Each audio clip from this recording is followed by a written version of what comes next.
up in the late 19th, almost as soon as the fatal bullets were. Some FBI investigations wrap up quickly. Others, like the attempt.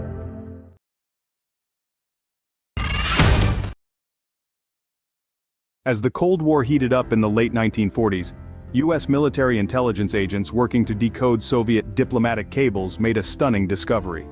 When they finally cracked the cipher, messages revealed a spy network burrowed deep inside America's top-secret atomic development program at Los Alamos, New Mexico.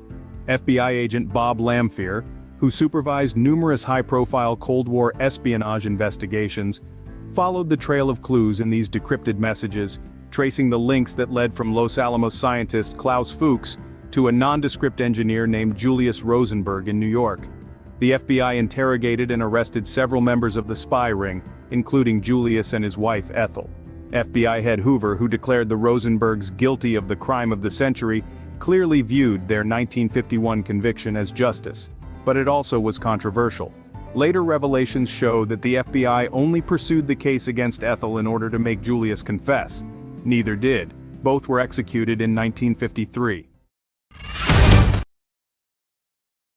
Almost as soon as the fatal bullets were fired in Dealey Plaza in Dallas on November 22, 1963, the FBI took a lead role in investigating President John F. Kennedy's assassination. FBI agents responded to the scene, interviewed witnesses and preserved whatever evidence they could find.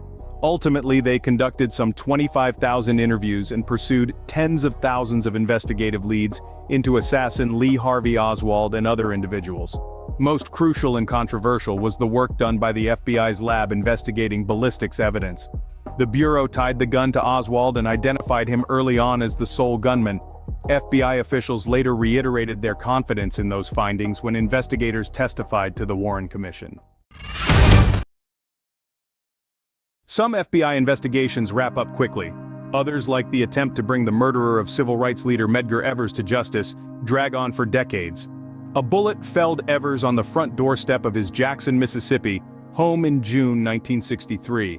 But it wasn't until 1994 that evidence collected by the FBI finally helped convict white supremacist Byron D. LeBeckwith for the assassination.